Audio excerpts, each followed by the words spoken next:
नमस्कार। प्राइम न्यूजमा स्वागत छ। म संगीता कटुवाल। म दिपेश घिमिरे। सुरु गरौँ आजका हेडलाइन्सबाट। सांसदहरूको शपथसँगै नयाँ सरकार गठनको पहल। कांग्रेस र माओवादीको दाबी कायमै, प्याकेजमै सहमति खोजिँदै। कांग्रेस नेता पौडेल र नेपाल राष्ट्रपति बन्न इच्छुक। कार्यकालको अन्त्यतिर मन्त्री भुसालको चलखेल। नियमावली संशोधन गरी जलविद्युत कम्पनीका प्रबन्ध निर्देशक थमौतीको प्रयास। स्वार्थ समूहको इशारामा चलेको आरोप। भारत र चीनमा फेरि कोभिड संक्रमणको जोखिम बढ्यो। दुवै देश उच्च स्वास्थ्य सतर्कतामा।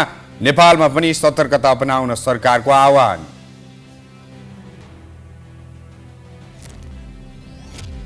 चार्ल्स सोफराज केन्द्रीय कारागारबाट थुनामुक्त। अध्यागमन विभागमा बुझाउने भनिए पनि सुरक्षाका कारण जान मानेनन्। आज कारागारमै रहने।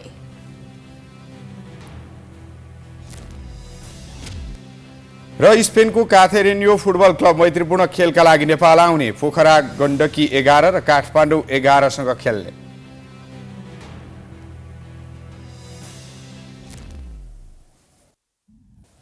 अब प्राइम न्यूज विस्तारमा। प्रतिनिधि सभाका नवनिर्वाचित सांसदहरूले पद तथा गोपनीयताको शपथ लिएका छन्। बिहीबार नयाँ बानेश्वर स्थित संघीय संसद भवनमा प्रतिनिधि सभाका ज्येष्ठ सदस्य पशुपति शमशेर जबराले नवनिर्वाचित सांसदहरूलाई पद तथा गोपनीयताको शपथ गराएका हुन्। शपथ लिन नवनिर्वाचित सांसद राष्ट्रिय पोशाक तथा आफ्नो सांस्कृतिक पहिचान झल्कने पोशाकमा सजिएर संसद भवन पुगेका थिए। संसद सचिवालयका अनुसार 26 जना सांसदले विभिन्न 14 मातृभाषामा शपथ लिएका छन्।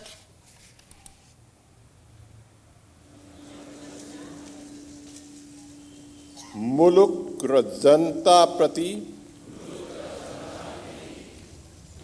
पूर्ण वफादार रही सत्यनिष्ठापूर्वक प्रतिज्ञा गर्छु। ईश्वरको नाममा शपथ लिन्छु। प्रतिनिधि सभामा प्रत्यक्ष निर्वाचित 165 र समानुपातिक प्रणालीबाट निर्वाचित 110 गरी कुल 275 सांसद छन्। 4 जना सदस्य शपथ ग्रहणमा अनुपस्थित भएका छन्। नेकपा एकीकृत समाजवादीका प्रेम बहादुर आले, नेकपा माओवादी केन्द्रका महेन्द्र राय यादव र रामकुमार राई र नेपाली कांग्रेसका माया राई अनुपस्थित भएका हुन्।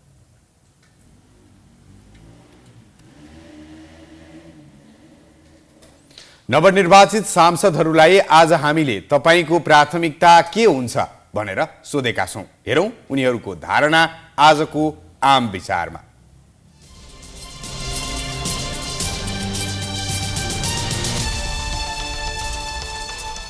सुदूरपश्चिम र मध्यपश्चिम दुवैतिरका व्यथितिका आवाजहरूलाई चाहिँ यहाँ के छन् त भन्ने आवाजहरूलाई चाहिँ यहाँ ल्याएर सदनमा राख्ने मात्रै काम नगरेर त्यो चिजलाई चाहिँ फ्लोरमा ग्राउन्डमा जाने हिसाबले चाहिँ काम गर्छु भन्ने चाहिँ छ। यसरी भ्रष्टाचार एउटा संस्थागत रूपमा नेपालमा भएको छ। यसका लागि विशेष किसिमको विधेयक ल्याउन आवश्यक छ, नीति ल्याउन आवश्यक छ, जुन संस्थागत भ्रष्टाचारको अन्त्य गर्नुपर्ने अब आवश्यकता देखिन्छ। विशेष गरी मेरो पहिलो फोकस चाहिँ नै 12-4 नम्बर क्षेत्रको विकास र सँगसँगै त्यहाँका 12-4 नम्बर क्षेत्रका जनताका जनस्तर कसरी उगास्न सकिन्छ भन्ने रूपमा नै छ। योजनाहरूलाई हामीले चाहिँ नि कसरी चाहिँ नि सम्पन्न गर्न सकिन्छ, कसरी चाहिँ नि तिनको निर्माणाधीन अवस्थामा रहेकालाई सम्पन्न गर्ने भन्ने विषयवस्तुमा छौँ र हामी त्यसरी अगाडि बढ्दैछौँ। योजनाहरू भनेको पार्लियामेन्टमा भएका कुराहरू राम्ररी जनताका बीचमा लाने, सरकारका कुराहरू जनताका बीचमा र जनताका कुराहरू सरकारमा ल्याउने काम पार्लियामेन्टको हो। सँगसँगै कानुन निर्माण गर्ने र कानुनलाई जनताको पक्षमा लाने काम पनि हो। यसमा हामी पूर्ण रूपले 5 वर्ष काम गर्छौँ। संसदको योजना हाम्रो पहिलो आवाज भनेको निर्दोष राजबन्दीको रिहाई नै हुनेछ। एकदम खुसी लागेको छ र जिम्मेवारी पनि बढेको छ। जिम्मेवारी चाहिँ महसुस गरेको छु बढी भन्दा बढी। म चाहिँ सधैँ देश र जनताको पक्षमा दृढतापूर्वक खडा हुने भन्ने कुरा नै मेरो मूल स्पिरिट हो। अब चाहिँ जनताले आश्वासनमा जुन बाँचिराख्नु भएको थियो नि, ती आश्वासनहरू, ती साना साना आधारभूत आवश्यकताका समस्याहरू, मौलिक हक अधिकारका मुद्दाहरू अब चाहिँ सम्बोधन हुनेछन्। र अहिलेको पछिल्ला राजनीतिक घटनाक्रमहरूले जसरी मुलुकको सांस्कृतिक अवस्थालाई खलबल गरिरहेको छ, त्यसलाई फेरि एउटा नेपालको आफ्नै एउटा जुन सांस्कृतिक छ, मौलिकता छ, त्यसलाई कायम गर्ने कुरा हुन्। नेकपा एमाले सोच्ने राष्ट्रिय दृष्टिकोणबाट सोच्छ। सन्दर्भ सामग्रीहरू खोजेर अध्ययन गर्ने र ती सामग्रीहरूका आधारमा आफ्ना धारणा बनाउने, यहाँभित्रका आफ्ना एउटा प्रोसिडियरहरू छन्, ती प्रोसिडियरहरूका बारेमा अनुभव र ज्ञान हासिल गर्ने यही प्रक्रियामा छु। झुटा मुद्दा खारिज गर र माननीय रेशम चौधरी लगायत निर्दोष राजबन्दी साथीहरूलाई रिहाई गर भन्ने हाम्रो प्रमुख एजेन्डा रह्यो।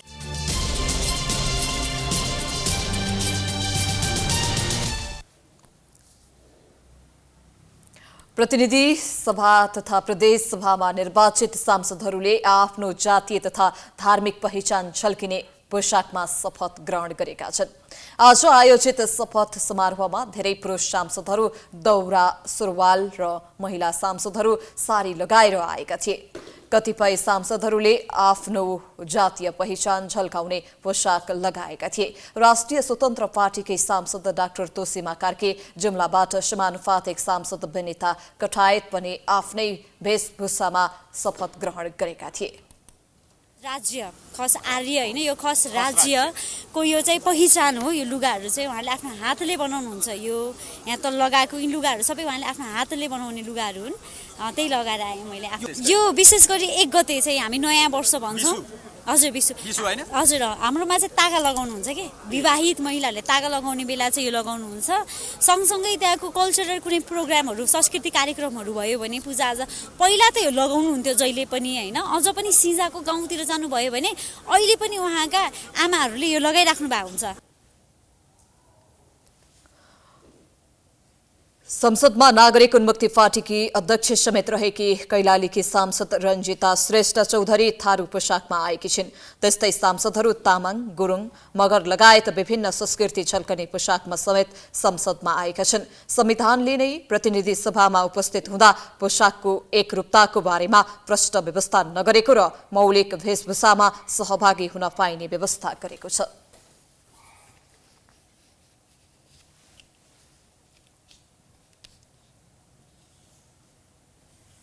राजनीतिक दललाई राष्ट्रपति विद्यादेवी भण्डारीले सरकार गठनका लागि दावी पेश गर्न दिएको 7 दिनको समय सकिन 3 दिन मात्रै बाँकी रहँदा सत्ता गठबन्धनका दलहरू मुख्य पद बाँडफाँडमा सहमतिको प्रयासमा छन्। प्याकेजमा सहमति खोज्न लागि परेका सत्तारूढ दलभित्र राष्ट्रपतिमा एकीकृत समाजवादीका अध्यक्ष माधव कुमार नेपाल र नेपाली कांग्रेसका वरिष्ठ नेता रामचन्द्र पौडेलको चर्चा छ। एक रिपोर्ट। अबको 3 दिनपछि पनि अहिलेकै सत्ता समीकरण कायम रह्यो भने माधव नेपाल अथवा रामचन्द्र पौडेल मध्ये एकजना राष्ट्रपति बन्न सक्ने आकलन हुन थालेको छ। यी दुई मध्ये पनि नेपाली कांग्रेसका वरिष्ठ नेता रामचन्द्र पौडेलको सम्भावना बलियो देखिन्छ। आलो पालो प्रधानमन्त्रीमा प्रचण्डसँग समझदारी गरेको कांग्रेसले प्रधानमन्त्रीमा पहिलो कार्यकाल र राष्ट्रपतिमा दाबी गरेको छ।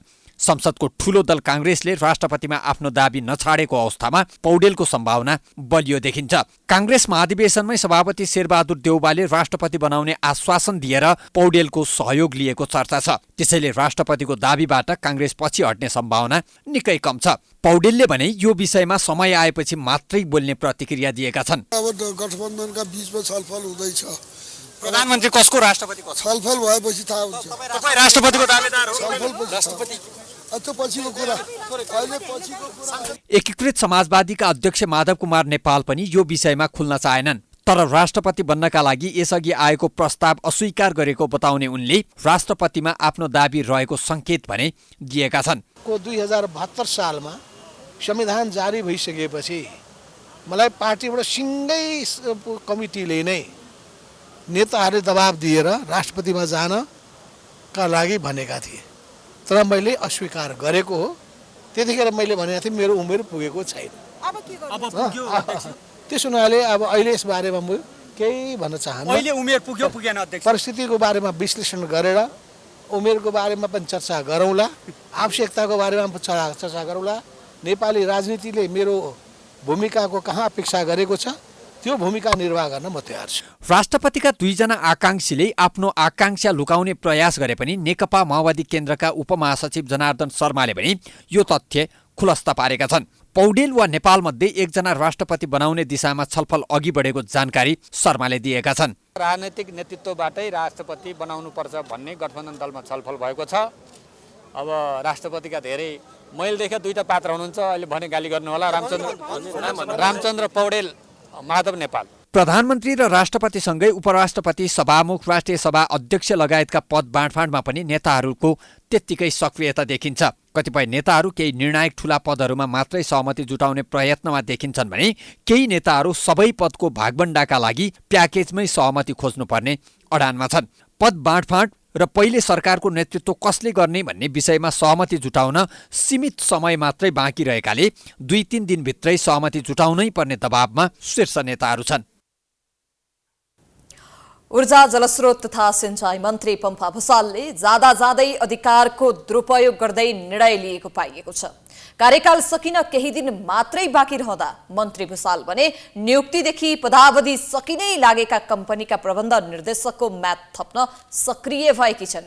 जलविद्युतको क्षेत्रमा काम गर्ने कम्पनीका प्रबन्ध निर्देशकलाई थमौती गर्न नियमावली नै संशोधन गर्न मन्त्री भुसाल अतिरिक्त सक्रिय बनेकी छिन्। हेरौं आजको प्राइम स्पेशलमा यो रिपोर्ट।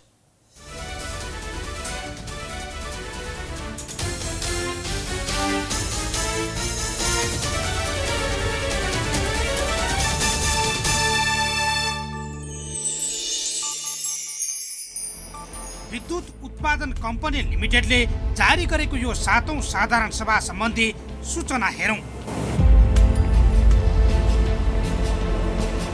यो सूचनाको विशेष प्रस्तावमा भनिएको छ कम्पनीको नियमावली 2073 संशोधन गर्ने सम्बन्धमा 1 वर्ष अघि 6औं वार्षिक साधारण सभाबाट संशोधित नियमावलीको 35 दफालाई पनि हेरौं, जहाँ प्रबन्ध सञ्चालकको कार्यकाल बढीमा 1 वर्ष हुने गरी संशोधन गरिएको थियो। विद्युत उत्पादन कम्पनीमा 1 वर्षका लागि नियुक्त भएका प्रबन्ध निर्देशक सूर्य प्रसाद रिजालको कार्यकाल माघमा सकिँदैछ। उनै रिजाललाई दोहोर्याउन गत वर्ष संशोधन गरिएको हुँदा फेरि संशोधन गर्न साधारण सभा नै बोलाइएपछि बदनियत पाइएको छ। रिजाललाई 1 वर्षभित्र प्रमुख कार्यकारी अधिकृत नियुक्ति गर्ने जिम्मेवारी सहित नियुक्ति दिइएको थियो। तर 1 वर्षसम्म सिइओ नियुक्तिका लागि कुनै प्रक्रिया नै सुरु नगरेका रिजाल दोहोरिन दौडधुप गरिरहेका छन्। कुनै रिजाललाई थमौती गर्न मन्त्री पम्फा भुसाल सक्रिय बनेकी छन्। अध्यक्ष रहेका मन्त्रालयका सचिव दिनेश कुमार घिमिरेलाई मन्त्री भुसालले नियमावली नै संशोधन गरी म्याद थप्न दबाब दिइरहेकी छन्, जसका कारण पुस 22 गते 7औं साधारण सभा बोलाउने बोर्डले निर्णय गरी सार्वजनिक सूचना नै जारी गरेको छ। क्यामेरामा बोल्न इन्कार गरेका प्रबन्ध निर्देशक रिजाल भने आफू दोहोरिन कसैलाई भनसुन गर्न नगएको जिकिर गर्छन्।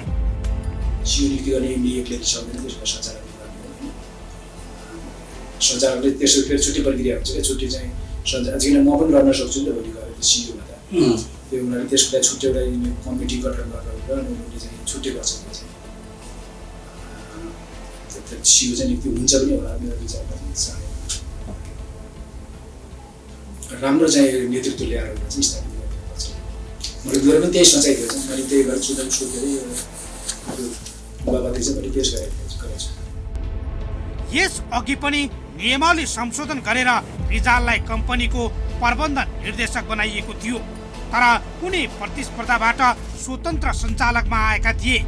त्यसपछि उनलाई सिधै प्रबन्ध निर्देशक बनाइएको थियो। बोर्डमा अर्थ मन्त्रालयका सहसचिव ढुण्डी प्रसाद निरौला, विद्युत विकास विभागका महानिर्देशक चिरञ्जीवी चटौत, नेपाल विद्युत प्राधिकरणका कार्यकारी निर्देशक कुलमान घिसिङ, कर्मचारी सञ्चय कोषका कार्यवाहक चिफ म्यानेजर वीरेन्द्र पौडेल निर्देशक रहेका छन्। डाक्टर कल्याणराज शर्मा वित्त विज्ञ स्वतन्त्र निर्देशक रहेका छन्। यति मात्रै होइन, विद्युत उत्पादन कम्पनी अन्तर्गत रहेको जगदुल्ला हाइड्रो पावर कम्पनी लिमिटेडको सूचना र गत वर्ष संशोधन गरिएको बुदा पनि हेरौं।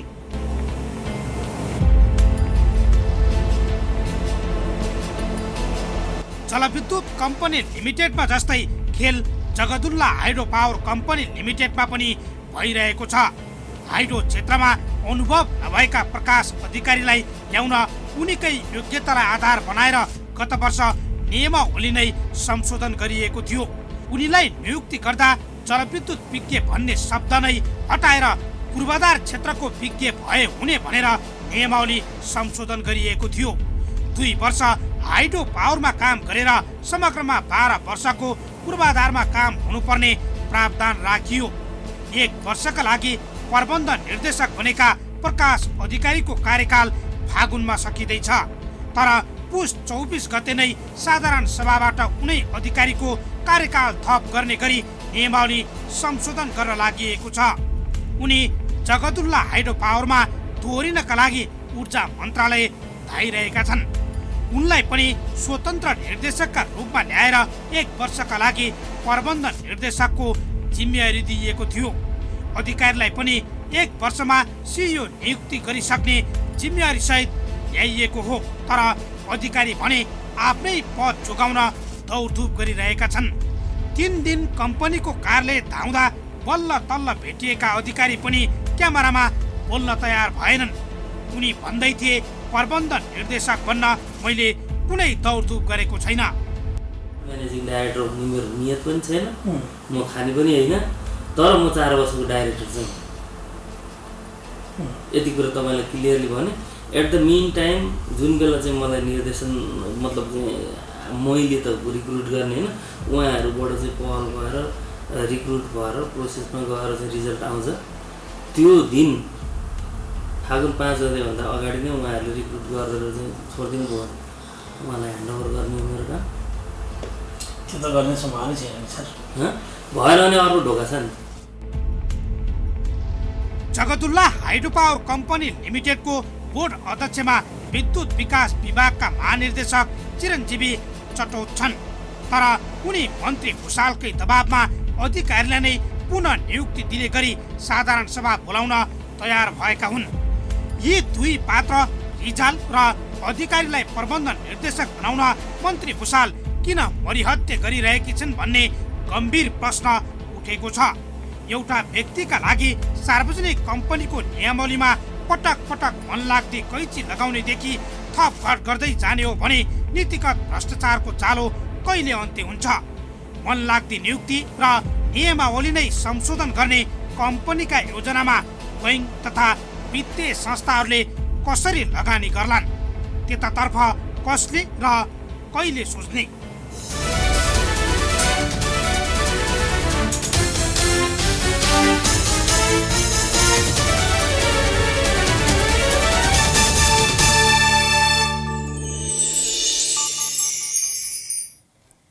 प्रतिनिधि सभा सदस्यले शपथ लिएसँगै अब चर्चा छ भावी प्रधानमन्त्रीको। स्वाभाविक रूपमा पहिलो दलको हैसियतले नेपाली काङ्ग्रेसले दाबी गरे पनि माओवादी केन्द्रका अध्यक्ष प्रचण्ड पनि पहिलो चरणमै प्रधानमन्त्री बन्न चाहना राखेपछि सहमतिको विषय पेचिलो बनेको छ। राष्ट्रपतिले दिएको समय सीमाको दबावमा रहेका गठबन्धन दलका नेता सहमति बन्नेमा भने विश्वस्त देखिन्छन्। एक रिपोर्ट। निर्वाचनको अन्तिम मतपरिणाम सार्वजनिक भइसकेपछि 1 साताको समय दिँदै राष्ट्रपतिले 3 गते सरकार गठनको लागि आह्वान गरिन्। सोही अनुसार सत्तारूढ गठबन्धनले सरकार बनाउन र शक्ति बाँडफाँडमा ध्यान केन्द्रित गरेको छ। तर कसको नेतृत्वमा सरकार बनाउने र के कसरी शक्ति बाँडफाँड गर्ने विषयमा नेपाली काङ्ग्रेस र नेकपा माओवादी बीच कुरा नमिल्दा राष्ट्रपतिले दिएको 10 गतेभित्र प्रधानमन्त्री को होला भन्ने चासो छ। संसदको सबैभन्दा ठूलो दल नेपाली काङ्ग्रेस प्रधानमन्त्री र राष्ट्रपति आफूले पाउनुपर्ने अडानमा छ। उता माओवादी केन्द्रले पनि प्रधानमन्त्री आफूले पाउनुपर्ने अडान कायम नै राखेको छ। अझै गठबन्धनमा भएका दलले मात्र बहुमत नपुग्ने भएपछि अन्य दललाई पनि समावेश गर्नुपर्ने बाध्यता गठबन्धनलाई छ। सोही कारण पनि सरकार गठनको स्पष्ट खाका देखिएको छैन। नेकपा माओवादी केन्द्रका अध्यक्ष पुष्पकमल दाहाल प्रचण्डले सबै प्रक्रिया सहज ढङ्गले अगाडि बढेको र गठबन्धनकै सरकार हुने प्रश्न पारेका छन्। सबै प्रक्रिया सहज ढङ्गले अगाडि बढेको छ। निर्वाचन प्रदेश र सङ्घको शान्तिपूर्ण र सफलतापूर्वक सम्पन्न भयो। आज शपथ ग्रहण पनि राम्रोसँग बडो उत्साहको वातावरणमा सम्पन्न भयो। अब सरकार पनि त्यसै गरी बन्छ र काम अगाडि बढ्छ। यही गठबन्धनको बन्छ कि परिवर्तन हुन्छ अध्यक्ष? अब यही गठबन्धनको बन्छ। गठबन्धनकै सरकार बनाउने प्रश्न पारे पनि कसले नेतृत्व गर्ने भन्ने विषयमा प्रचण्ड केही बोलेनन्। तर यता नेपाली कांग्रेसले भने प्रधानमन्त्री र राष्ट्रपति आफूले पाउनुपर्ने दाबी छाडेको छैन। कांग्रेसका नेता डाक्टर शेखर कोइरालाले कांग्रेस संसदमा ठूलो पार्टी भएकोले यी दुई पद स्वाभाविक रूपमा आफ्नो दलले पाउनुपर्ने तर्क गर्छन्। नेपाली कांग्रेस लार्जेस्ट पार्टी हो। लार्जेस्ट पार्टीको हैसियतले नेपाली कांग्रेसको नेतृत्वमा सरकार बन्छ। गठबन्धनको बहुमत नहुँदा साना दल पनि सरकारमा जान खुट्टा उचालिरहेका छन्। यद्यपि उनीहरूले एजेन्डाको राजनीति गर्ने दाबी पनि छाडेका छैनन्।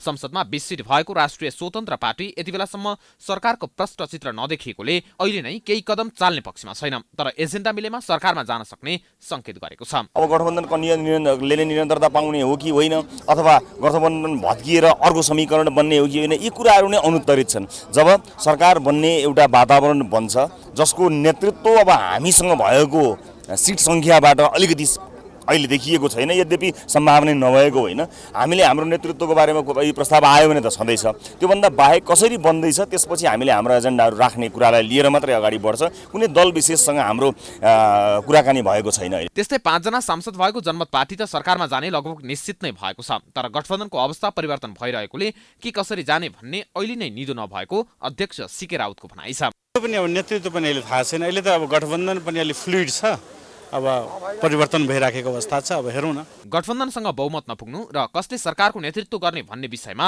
टुङ्गो नलाग्दा राष्ट्रपतिले दिएको समयभित्र सरकार बन्ने नबन्ने अझै प्रश्न छैन। अझै शक्तिशाली पदहरूको बाँडफाँडमा गठबन्धन पुगेकै छैन। साना दललाई कसरी समेट्ने भन्ने विषयमा पनि खाका बनेको छैन। यही कारण पनि सरकार गठनमा अलमल नै देखिएको छ। कुनै पनि महत्त्वपूर्ण निर्णय अन्तिम घडीमा लिने बानी परेका दलका नेताहरूले फेरि उही शैलीमा निर्णय लिन सक्ने धेरैको आकलन छ। बागमती प्रदेशका मुख्यमन्त्री समेत रहेका राजेन्द्र पाण्डेले बागमती प्रदेश सभा सदस्य र मुख्यमन्त्रीको पदमा कायमै रहेर प्रतिनिधि सभा सदस्यको रूपमा पद तथा गोपनीयताको शपथ ग्रहण गरेका छन्। 2074 सालको निर्वाचनमा नेकपाबाट बागमती प्रदेश सभा सदस्यमा पाण्डे निर्वाचित भएका थिए। पछि एमाले हुँदै तत्कालीन नेकपा खारेज भएपछि उनी माधव नेपाल नेतृत्वको नेकपा एकीकृत समाजवादीमा गएका थिए। नेकपा एकीकृत समाजवादीका बागमती प्रदेश संसदीय दलका नेता पाण्डे 5 दलीय गठबन्धनको समर्थनमा 2078 कार्तिक 11 गते बागमती प्रदेशको मुख्यमन्त्री बनेका थिए। हालै सम्पन्न निर्वाचनमा 5 दलीय गठबन्धनको साझा उम्मेद्वारको रूपमा एकीकृत समाजवादीको तर्फबाट धादिङ क्षेत्र नम्बर 1 बाट उम्मेद्वार बनेर विजयी भएका थिए। बागमती प्रदेशको मुख्यमन्त्रीबाट राजीनामा नदिई प्रतिनिधि सभा सदस्य पदको शपथ लिने विषयमा कानून त स्पष्ट छैन, तर यस विषयलाई उनको नैतिकतासँग जोडेर हेरिएको छ।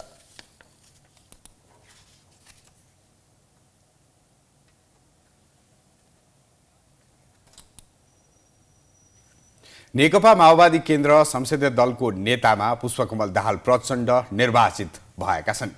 सिंहदरबारमा बिहिबार बसेको माओवादी संसदीय दलको बैठकले प्रचण्डलाई सर्वसम्मतले दलको नेतामा चयन गरेको हो। त्यस्तै बैठकले दलको प्रमुख सचेतकमा हितराज पाण्डेलाई निर्विरोध चयन गरेको छ। त्यस्तै बैठकले पार्टीका वरिष्ठ उपाध्यक्ष नारायण काजी श्रेष्ठलाई राष्ट्रिय सभा दलको नेतामा सर्वसम्मत रूपमा निर्वाचित गरेको छ। बैठकले दलको विधान अन्तरिम रूपमा पारित गरेको नेता हितराज पाण्डेले जानकारी दिए। बैठकले सरकार गठनका लागि गठबन्धन दलबाटै अघि बढ्ने र त्यसका लागि आवश्यक छलफल गर्ने निर्णय गरेको उनले बताए। विधानको व्यवस्था अनुसार हाम्रो पार्टीले दल नेताको चयन गरेको छ। हाम्रो पार्टीको प्रतिनिधि सभा र समग्र सङ्घीय संसदको दल नेताको रूपमा हाम्रो पार्टीका सदस्य अध्यक्ष कमरेड प्रचण्डलाई प्रतिनिधि सभाको र सँगसँगै सङ्घीय संसदको दल नेताको रूपमा निर्वाचित गरेको छ। प्रतिनिधि सभाको दलको उपनेता, प्रतिनिधि सभाको दलको सचेतक लगायतका जो हाम्रा बोर्ड र अरू विषयवस्तुहरू छन् त्यसलाई हामी क्रमशः गृह कार्य गर्दै अगाडि बढ्ने पार्टीले निर्णय गरेको छ, दलले निर्णय गरेको छ। उनले सरकारलाई व्यवस्थित गर्न र पार्टीको तर्फबाट नेतृत्व गर्न पनि गठबन्धनमा छलफल हुने जानकारी दिए। दलको उपनेता र सचेतकको चयन केही दिनपछि गरिने माओवादी केन्द्रले जनाएको छ।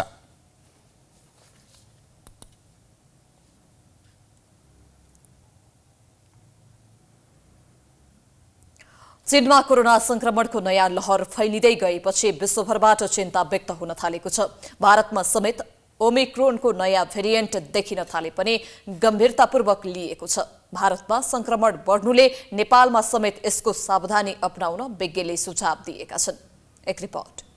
चीनमा कोरोना भाइरसको नयाँ लहर फैलिँदो छ। अस्पतालहरू कोरोना संक्रमितले भरिएका छन्। चीनमा कोरोना महामारी बढेपछि राजधानी बेजिङ सहितका शहरका अस्पतालमा भर्ना हुने बिरामीको संख्या बढिरहेको छ। संक्रमण बढ्दै गर्दा हिँडडुल गर्न विभिन्न क्रियाकलापमा समेत प्रतिबन्ध लगाइएको छ। त्यस्तै भारतमा समेत नयाँ भेरिएन्ट देखा परेसँगै भारतमा उच्च सतर्कता अपनाउन थालिएको छ। निकै संक्रामक मानिएको ओमिक्रोनको नयाँ भेरिएन्टप्रति नेपालले सावधानीपूर्वक हेरिरहेको अधिकारीहरूले बताएका छन्। भारतमा संक्रमण बढ्दा त्यसको प्रभाव नेपालमा छिट्टै देखा पर्ने हुँदा सावधानी अपनाउन विज्ञको सुझाव छ।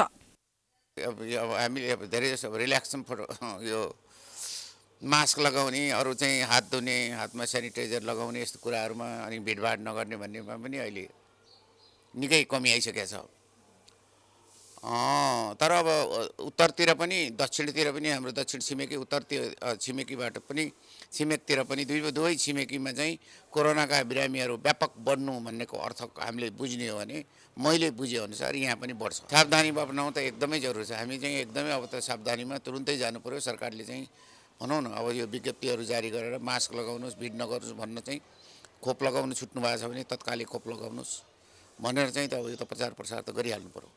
अमेरिका, बेलायत, बेल्जियम, जर्मनी, फ्रान्स र डेनमार्क लगायत धेरै देशमा यस सब भेरिएन्टका केसहरू फेला परेका छन्। अक्टोबरमा अमेरिकामा कुल संक्रमणको 6% BF7 जिम्मेवारी थियो, जबकि बेलायतमा 7.26% थियो। पश्चिमी देशमा वैज्ञानिकहरूले यस भेरिएन्टमा नजिकबाट अनुगमन गरिरहेका छन्, तर यसका कारण यी देशहरूमा संक्रमण वृद्धि भएको छैन। छिमेकी देशहरूमा कोरोना संक्रमण बढ्दै जाँदा नेपालमा कोरोना संक्रमणबाट जोगिनका लागि गरिने स्वास्थ्य सावधानी पूर्ण रूपमा हटिसकेको छ। मास्क लगाउने, सेनिटाइजर प्रयोग गर्ने बानी नागरिकबाट हटिसकेको छ। स्वास्थ्य मन्त्रालयले आम नागरिकलाई सचेत गराउनुका साथै तयारी अवस्थामा रहेको जानकारी दिएको छ। मास्क लगाउने, हात सेनिटाइज गर्ने र भिडभाडमा जाने पर्यो भने मास्क लगाउने, यी कुराहरू कन्टिन्यू गर्नुपर्छ। अहिले हाम्रो 0मा झरेको छ, 2मा झरेको छ भन्दैमा त्यो चाइनाबाट घुम्दै फिर्दै इन्डियामा आइसक्यो अलिअलि। इन्डियाबाट त हामी कहाँ त्यतिकै पनि आउँछ। त्यही भएर यो कहिले पनि रिल्याक्स चाहिँ हुनु हुँदैन। यो चाहिँ नै सदा हामीले गर्नुपर्छ। पब्लिकले गर्ने पनि दुईवटा कुरा हो, गभर्मेन्टले गर्ने पनि दुईवटा कुरा हो। एउटा चाहिँ नै अलर्ट मोडमा छौँ, तर परिस्थिति यस्तै आयो, इन्फेक्सन इन्डियामा धेरै बढ्यो भने हामीले बोर्डरहरूमा जुन क्वारेन्टाइन सिस्टम छ पहिलाको त्यसलाई टाइट गर्नु पर्ने हुन्छ।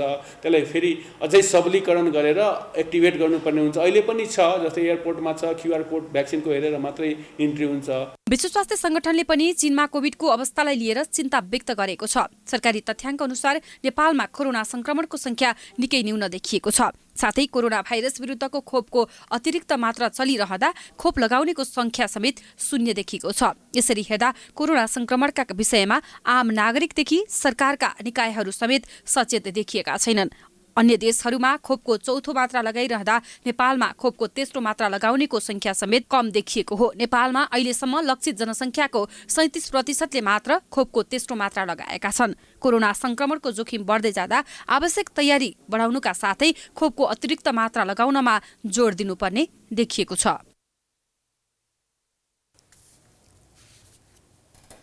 सिरियल किलर चार्ल्स शुभराज आज थुनामुक्त भएका छन्। सर्वोच्च अदालतले बुधबार उनलाई थुनामुक्त गरेर 15 दिनभित्र स्वदेश फिर्ताको व्यवस्था गर्न आदेश दिएसके उनी केन्द्रीय कारागारबाट रिहा भएका हुन्।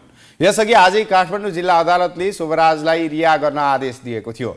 शुभराज विरुद्ध काठमाडौँ जिल्ला अदालतमा थप 2वटा जाली राहदानी र ज्यान मार्ने उद्योगका मुद्दा भेटिएपछि के गर्ने भन्ने विषयमा कारागार व्यवस्थापन विभाग काठमाडौँ अदालत पुगेको थियो।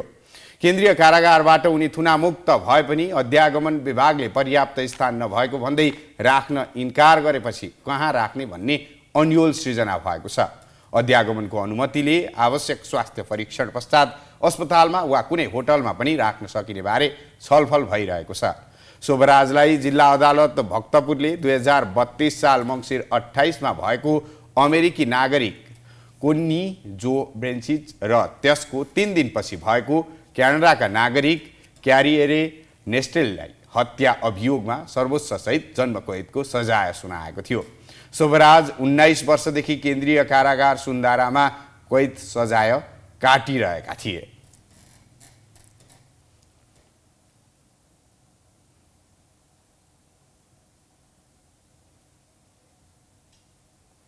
कानुनी व्यवसायीहरूको छाता संगठन नेपाल बार एसोसिएसनले 67औं स्थापना दिवस मनाएको छ।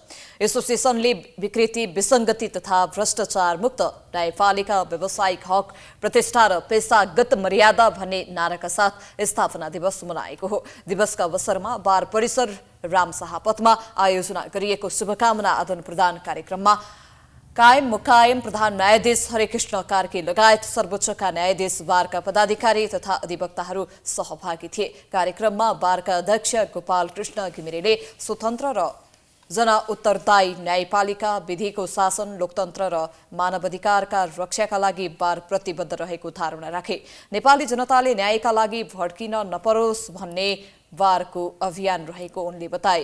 न्यायपालिका र कानुन व्यवसायीको विषयमा व्यापक आलोचना भइरहेको अवस्थामा केही गलत व्यक्तिहरूका कारण यो क्षेत्रलाई एकमुष्ट रूपमा हेर्न नहुने घिमिरेले बताए। नेपाल बार एसोसिएसन समग्र मुलुकभरिका कानुन व्यवसायीहरूको ताकत लिएर कुनै पनि हालतमा कुनै पनि व्यक्ति भ्रष्टाचार गर्छु भन्ने नियतले न्यायपालिकामा प्रवेश नगरोस् भन्ने खबरदारी गर्न चाहन्छौँ। एउटा यो पनि हो भने अर्को, मुलुकको लोकतन्त्र मजबुत बनाउँदै मुलुकमा अहिले जुन संविधान छ त्यो संविधानको रक्षार्थ र संविधानले अंगीकार गरेका महत्त्वपूर्ण यो फन्डामेन्टल जुन सिस्टम छ, यो फन्डामेन्टल सिस्टमलाई चाहिँ जोगाउनको लागि हामी चाहिँ नेपाल बार एसोसिएसन लागि पर्नेछ। बार एसोसिएसनले प्रत्येक वर्ष पुस 7 गते स्थापना दिवसका अवसरमा विभिन्न कार्यक्रमको आयोजना गर्दै आएको छ। मिलन च्याम्प्सद्वारा निर्देशित चलचित्र गोर्खा वारियर्सको ट्रेलर सार्वजनिक भएको छ। फिल्म निर्माता समूहले आज पत्रकार सम्मेलन गर्दै फिल्मको ट्रेलर सार्वजनिक गरेको हो। गोर्खा वारियर्स आफैमा वीर गोर्खालीको कथा बोकेको र वीर गोर्खालीको साहसलाई चित्रण गरेर फिल्म निर्माण गरिएको छ। चलचित्रका निर्देशक मिलन च्याम्प्सले यो फिल्म आफ्नो ड्रिम प्रोजेक्ट भएको र सबै नेपालीले हेर्नै पर्ने फिल्म भएको बताएका छन्। चलचित्रमा वीर गोर्खालीका परिवारका सङ्घर्षलाई समेटेर यो फिल्म निर्माण गरिएको हो। वर्ल्डमै चिनिएको ब्रान्ड, यो ब्रान्ड त्यतिकै बनायो होइन, आजभन्दा 207 वर्ष अगाडिदेखिको धेरै कथाहरू छ, हजारौँ कथा छ। त्यो कथामध्येको एउटा कथा हो गोर्खा वारियर्स। चलचित्रका निर्माता सुमन राई रहेका छन्। यो फिल्मको प्रिमियर जुन महिनामा बेलायतमा हुने भएको छ। अब बिजनेस न्यूज।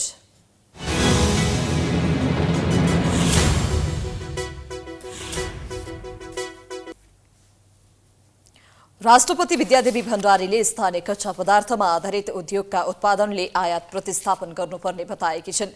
रूपन्देही उद्योग संघले आयोजना गरेको 15औं राष्ट्रिय औद्योगिक प्रदर्शनी कृषि, प्रविधि तथा पर्यटन महोत्सवको बिहीबार बुटवलमा उद्घाटन गर्दै राष्ट्रपति भण्डारीले मुलुकको व्यापार घाटा बढिरहेको र विदेशी सञ्चितमा गिरावट आउन नदिन आयात प्रतिस्थापन गर्ने वस्तुको उत्पादन गर्नुपर्ने बताएकी हुन्। जडीबुटीजन्य एवं वन पैदावारमा आधारित उद्योग स्थापनातर्फ केन्द्रित हुन र निर्यात बढाउने दिशामा लाग्न उनले सम्बन्धित निकायको ध्यानाकर्षण गराइन्।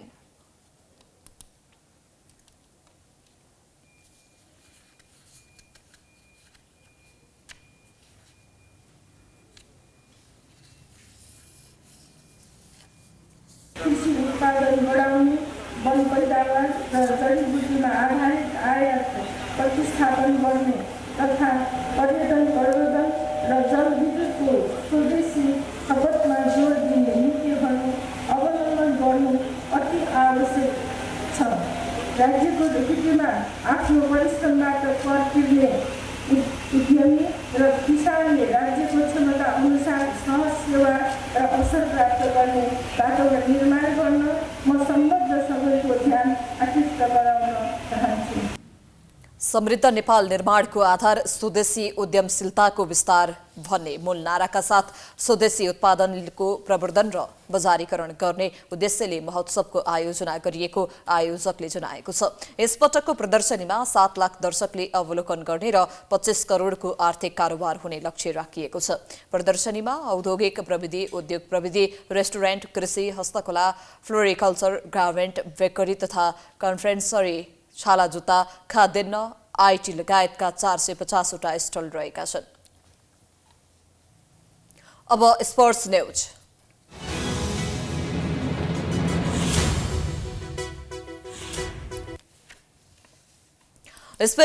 स्पेनको काथेरेन्यो फुटबल क्लब मैत्रीपूर्ण खेलका लागि नेपाल आउने भएको छ। लुम्बिनी गार्डन फाउन्डेसनले बिहीबार काठमाडौँमा पत्रकार सम्मेलनको आयोजना गर्दै 2 मैत्रीपूर्ण खेलका लागि काथेरेन्यो फुटबल क्लब नेपाल आउन लागेको जनाएको हो। लुम्बिनी गार्डन फाउन्डेसनले अखिल नेपाल फुटबल संघ एन्फा र कास्की जिल्ला फुटबल संघको सहकार्यमा शान्तिका लागि बर्ड फुटबल भन्ने नाराका साथ मैत्रीपूर्ण खेल आयोजना गर्न लागेको हो। स्पेनिस क्लबले नेपाल भ्रमणका क्रममा पुस 13 गते पोखरा रङ्गशालामा पोखरा गण्डकी 11 सँगै मैत्रीपूर्ण खेल खेल्नेछ। उक्त खेलमा नेपाली राष्ट्रिय फुटबल टोलीका पूर्व कप्तान अनिल गुरुङले गर्नेछन्। यस्तै पुस 14 गते स्पेनिस क्लब काथेरेन्योले काठमाडौँको दशरथ रङ्गशालामा काठमाडौँ 11 सँगै मैत्रीपूर्ण खेल खेल्नेछ। काठमाडौँ 11 को कप्तानी पूर्व राष्ट्रिय फुटबल टोलीका कप्तान विराज महर्जनले गर्नेछन् भने प्रशिक्षकमा मेघराज केसीले गर्ने लुम्बिनी गार्डन फाउन्डेसनले जनाएको छ। मैत्रीपूर्ण खेल आगामी वर्षहरूमा पनि निरन्तरता दिने र नेपालबाट सुरु भएको अभियान आगामी दिनमा चीन, म्यानमार, थाइल्याण्ड, भियतनाम, थाइल्याण्ड लगायत देशमा पनि आयोजना गरिने फाउन्डेसनले जनाएको छ।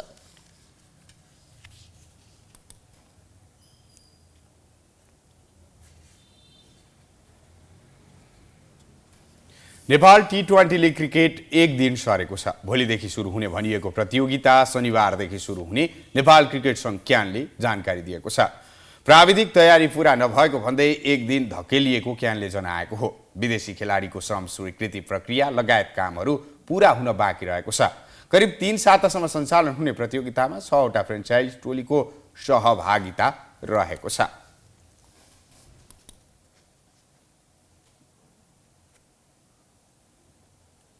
हामी प्राइम न्यूजको अन्त्यमा आइपुगेका छौं। जाँदै हेडलाइन्स पुनः एकपटक। सांसदहरूको शपथसँगै नयाँ सरकार गठनको पहल, कांग्रेस र माओवादीको दाबी कायमै। प्याकेजमा सहमति खोजिँदै कांग्रेस नेता पौडेल र नेपाल राष्ट्रपति बन्न इच्छुक। कार्यकालको अन्त्यतिर मन्त्री भुसालको चलखेल, नियावली संशोधन गरी जलविद्युत कम्पनीका प्रबन्ध निर्देशक थमौतीको प्रयास, स्वार्थ समूहको इशारामा चलेको आरोप। भारत र चीनमा फेरि कोभिड संक्रमणको जोखिम बढ्यो। दुवै देश उच्च स्वास्थ्य सतर्कतामा, नेपाल पनि सतर्कता अपनाउन सरकारको आह्वान।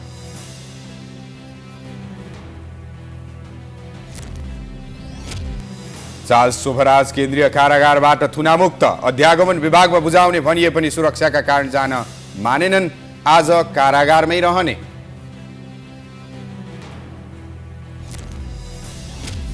र स्पेनको काथेरेन्यो फुटबल क्लब मैत्रीपूर्ण खेलका लागि नेपाल आउने। पोखरा गण्डकी 11 र काठमाडौँ 11 सँग खेल्ने।